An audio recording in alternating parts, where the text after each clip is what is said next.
Hi everyone, I'm Giovannie Swaby, Realtor with Remax Elite, and I can be contacted at 876-862-0337, and we're the #1 brokerage here in Jamaica.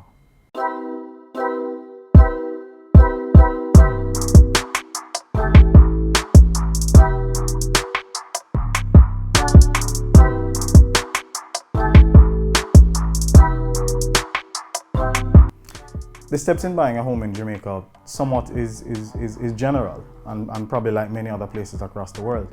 What I'd say to anybody, some of the major things you ought to consider is your budget. You know, how much you actually want to spend in buying a home. Think about your location. You know, where exactly you want to have that first property or second property, whatever it is. And also you have to probably consider the fact of what legal processes are involved. What financial institution you'll be using. I mean, so there's a number of factors I would say you'd have to consider in buying your first home or that investment property. Well, when we say factors, for example, if you're looking at buying any particular property, all right, deposit is important.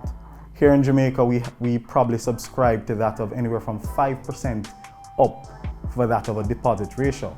So that is something you'd have to have readily available after making an offer and going towards that of contract. All right. Also, you'd have to think about that of legal fees. What are they like? You know, legal fees here in Jamaica can run anywhere from that of 1.5% to upward. All right. So, and then you'll have to also consider that of the financial institution, what sort of rate they're asking, all of that. And that is why we're here as agents to actually assist our client in deciding all of these things. A pre-approval is that simple process that states basically what you can afford.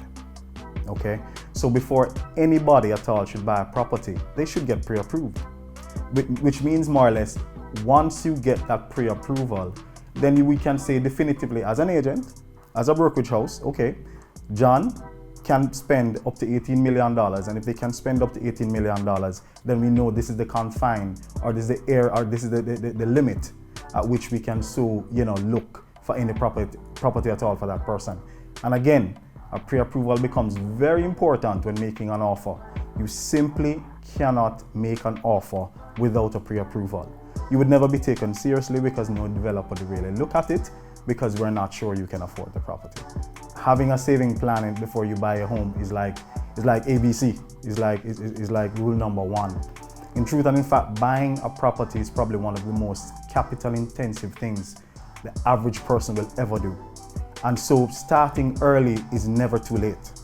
And so I would say to anybody at all, you can go to any of those financial institutions and actually begin a process of finding out what's best, what direction you can take, how much you should be saving per month toward that deposit ratio, whatever you want to deposit. That could be 5%, that could be 10%, whatever it is. It becomes highly important. And we're not talking about just saving for that of a deposit. We're also speaking about saving for that of closing costs as well, because you're talking about closing costs relating to that of the mortgage, closing costs relating to that of the attorney. So there's several other things that must be considered, and hence starting your saving plan becomes like paramount, ABC, rule #1. Let's start there.